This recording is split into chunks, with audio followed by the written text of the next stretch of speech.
Hi, hello everyone. It is I once again, and we have gathered in this space that I have created. It's a new year. It's 2024. Right? That's what they tell me anyway.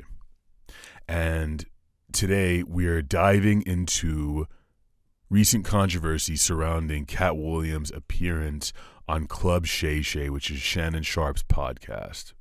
So I'm going to be talking a little bit about everything I know regarding joke thievery and the broader implications of content creation and consumption on the internet in what I call a sort of Half-Life.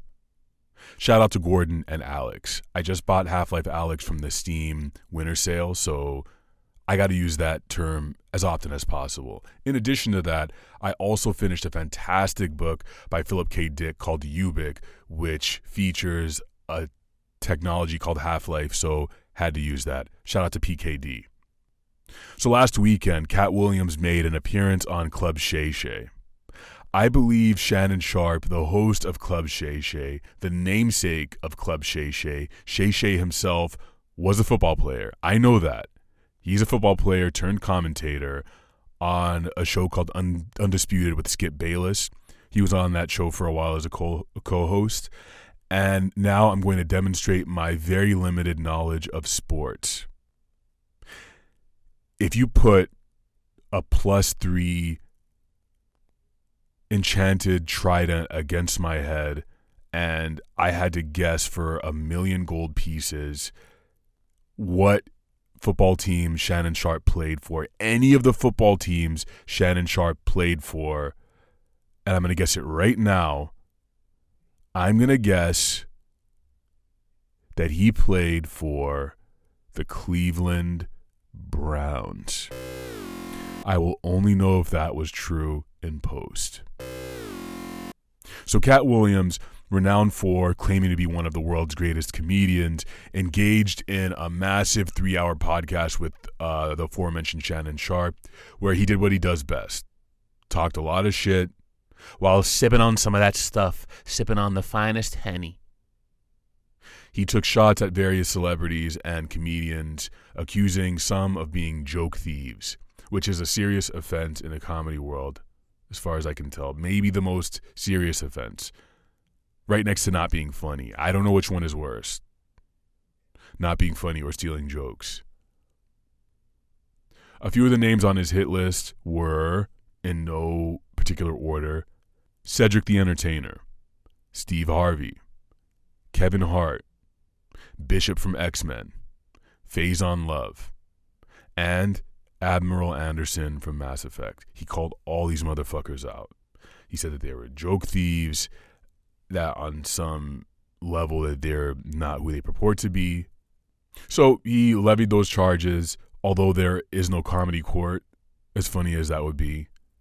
If there were a comedy court, I think Red Foxx would be a good judge, but only if you were wearing a Judge Dredd helmet.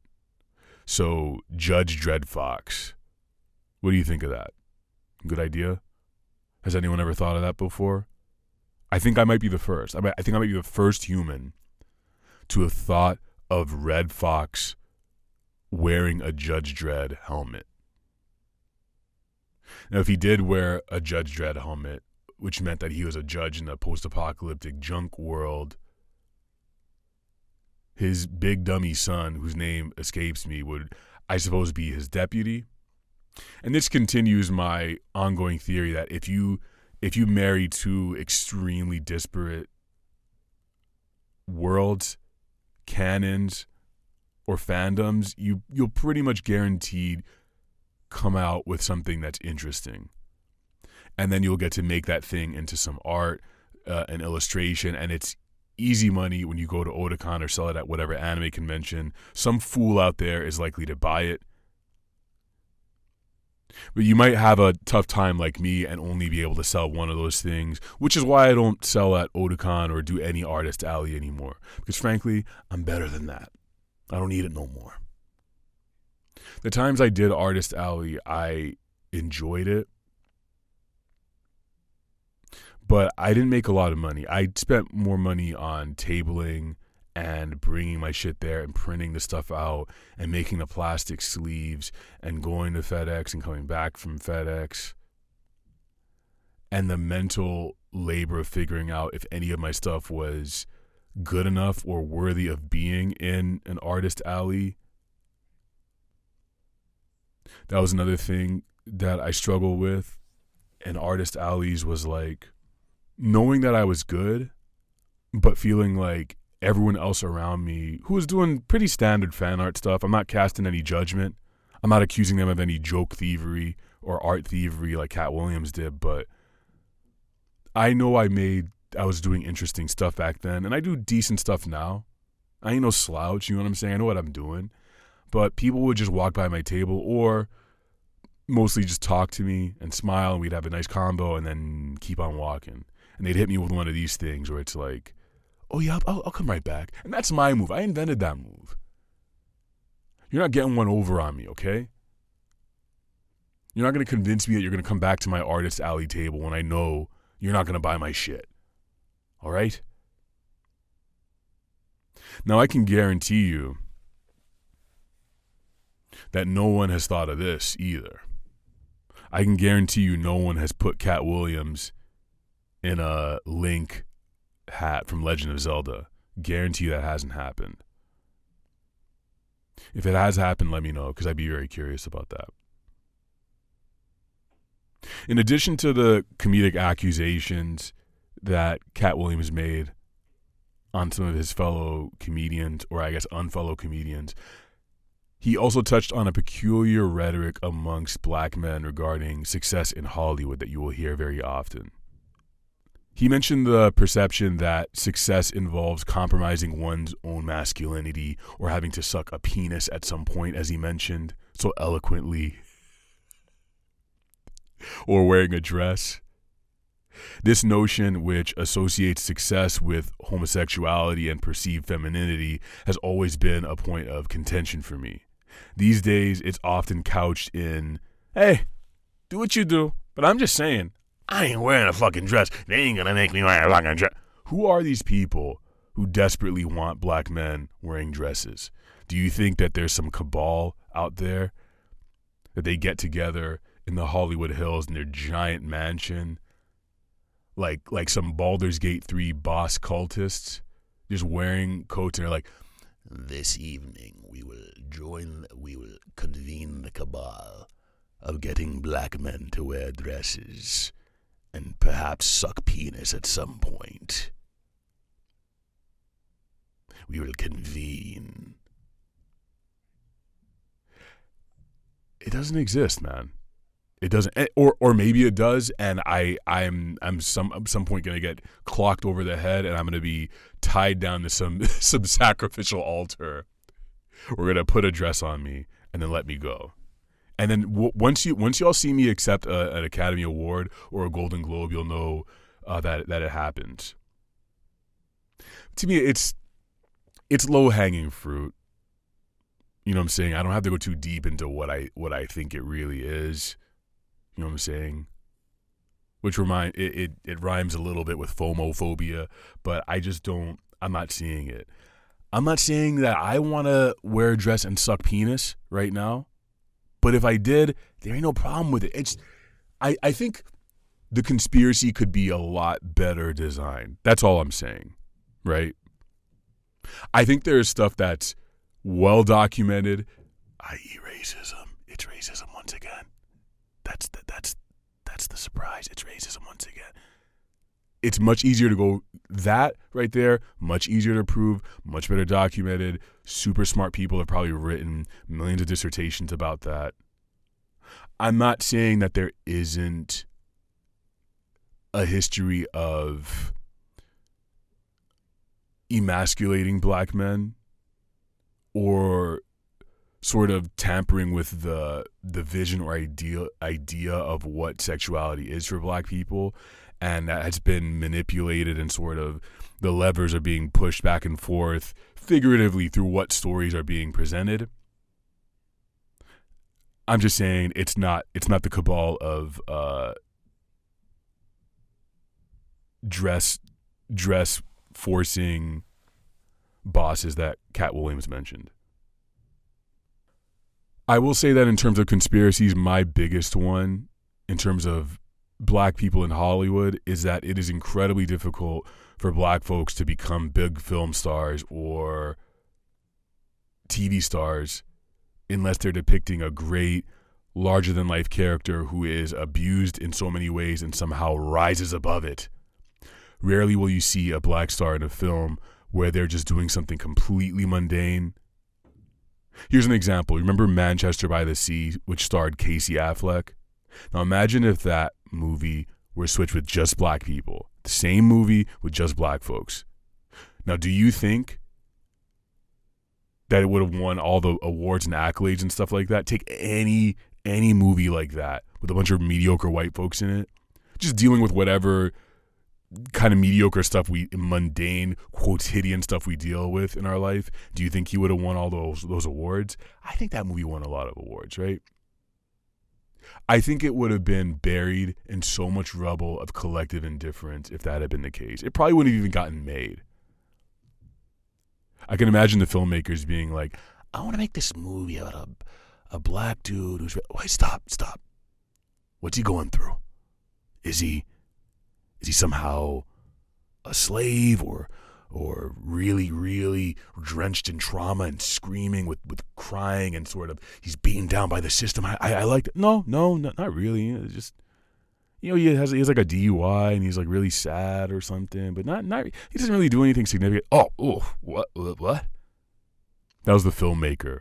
Those are the film funders I was just doing because you didn't get it. In the realm of internet content production and consumption, the magnitude of this Katt Williams podcast is staggering. If you search this Katt Williams video on YouTube right now, the major one, Katt Williams Video Prime, has amassed a mind-fucking 29 million views at this point, and counting. My most popular video is a 30th of that. You cut it into 30 pieces over my whole life. If that gives you any sort of sense of scale. You can imagine this Katt Williams video having its own gravitational pull. Not only that, but emitting this energy from that gravitational pull that we are all trying to harness with our Dyson spheres. Content creator or not, everyone has their own form of trying to harness the power of this video to pull their own vehicles. All you have to do is talk about the thing or listen to the thing as we are now to exist as a springboard onto the other thing you're working on. That is the half-life I'm referring to. The splitting of whatever content atoms that are in there that agitate the content and then emit forth, and we are there to harness the steam. Because every vehicle has to be powered by something, right? Did you watch the video? Do you have any thoughts on what he said? And get as meta as you like with that, because that's what I like. I have not much to say about joke thievery, but I'm interested in how you feel about the meta activity of harnessing content. That's going to be something that I'm always happy to talk about. Speaking of talking about stuff, I'm going to respond to some of your comments from a previous video in which I was asking you about how you feel about existing on the internet in terms of physics and physical space. But before we go there, I'm going to remind you that a great way to support me is to throw me a couple shekels on patreon.com/DomRabron, where I will occasionally post behind the scenes blogs, vlogs, audio stuff, drawings I'm working on. I recently posted a short story I did, a 100-word story about a brain forest engineer who comes into your peripheral vision and helps you with ideas while also taking pieces of your soul. And it's all in French. That's exclusive. That's on Patreon right now. Also, domrabron.com/shop is where you buy my merch and where you will inevitably be able to buy a book if I put it out, and stickers, phone wallpapers that are already on there, apparel, prints. Those are all on domradbrown.com/shop. Thank you. So yes, last time I asked you all how you perceive the internet in terms of location and or physics. And I'm going to respond to some of your answers right now in this world. Let's go. So Jamal said, in regards to existing in this virtual frontier of the internet, it makes me feel overwhelmed. I'm still trying to get my digital legs, even though you and I have been exposed to the web probably the majority of our lives at this point. LOL. I think the hardest part is deciding how I want to show up and which spaces I want to engage with, especially when I look at it with an entrepreneurial or financial perspective. How can I use this thing to serve others and also make a living? I don't know. It's weird and frustrating at times. Thanks again for sharing with the world. Thanks for commenting. As always, Jamal, for being there for me. You know what I'm saying? I don't know. It's definitely weird and frustrating at times. I agree. For me, I've always had a better time online from an entrepreneurial / financial perspective when I didn't need it, when I didn't need to make money from it. My stance on this is the opposite of Brian Eno's from his famous "don't have a job" speech. The first thing I always say is, I'm here to persuade you not to have a job. And the professors always look a bit nervous at that point, since they often consider that their task is to somehow smooth you into a job. That he made 20 years ago, or so, and I'm sure he doesn't agree with that anymore. But I vehemently disagree with what he said 20 years ago. And when I first heard it, I felt kind of hurt. Because I think you should have a job if you need it. You know what? No, I'm not even gonna have the if. I'm gonna say I think you should have a job. If you can get a job that is not entirely soul sucking, or maybe a job that is soul sucking, you should get it, because it's going to help you potentially get stuff that is necessary for you to exist as a human in this world that's becoming increasingly more expensive and requires health insurance and life insurance and dental, and you got to pay your rent and your mortgage and all that stuff. And this is the thing that, I mean, like, we would all like to be like whoever your favorite musician is and be able to tour and make a shit ton of money and all that. But I don't necessarily think they're making all the money that we think they are. Even Hollywood stars who wear dresses and touch peepees. You know what I'm saying? This is my personal thing. I've banged this drum many times and I'll do it again. I've done both of these things, needing the internet financially and not needing it. And I have been super unhealthy and happy when I needed it. I'm a lot happier now with the job. So take that with a grain of granite. And now I'm going to go on IG for another comment from Phil Jackson. And shout out to y'all for liking and commenting on my IG reel to sort of encourage me to do more of these things. Phil Jackson said, before smartphones, I feel like the internet felt more like a place I went to. I went to the message boards to find out about whatever game or hobby I was into. But now with the internet following you around in your pocket, it feels more like an attachment to your person, for better and worse. I appreciate it when it works well and keeps me informed on things I want to know about or stay connected to communities I care about. But damn, does it also just sort of sit there and drain you if left unchecked. And that's coming from someone who never tried to have much clout / a big audience on the internet.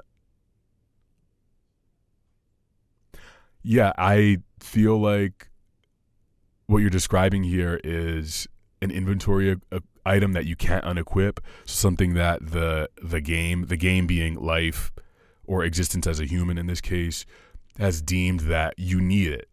You need this thing to exist. To me, it's quite heartening to know that even folks who are not clout chasing deeply like myself are feeling this. And it's depressing to know that we are all feeling this emotional decay or whatever this feeling is, and this pressure of having this thing that we have to carry around. It's a heavy weight. I don't have any really clear answer for this, but thank you for writing, typing, using your thumbs, or not your thumbs. Maybe you just voice chatted it. Maybe you telepathically entered that comment, Phil Jackson. I don't know. But thank you for posting it. So once again, I'm going to remind you, I would like your thoughts on Hollywood conspiracies. Maybe around black folks if you like. Don't say any weird shit or else I'm going to make a lot of fun of you. And I'm an artist, so I can, it can get pretty weird very quickly. So, you know what I'm saying? Be nice. Be nice, like they said in Roadhouse. I also want to know about artist alleys. If you want to talk about artist alleys, we can talk about that. Whatever you like, let me know. And you might end up in the next video. If you're on Patreon, if you're one of my patrons, it's way more likely that I will put you in one of these videos as a unique character. So there's your incentive. Okay, thank you for watching / listening. I hope you like this new thing that I'm trying to do, or this thing that I'm trying to continue to do with this digital world. Your attention, you being here with me, helps me create this thing more. Excuse me. And to slowly try to make it into whatever it's going to be. Just like a little bonsai tree, very carefully, slowly making it into something. Stay creative out there, and I will see you on the next video.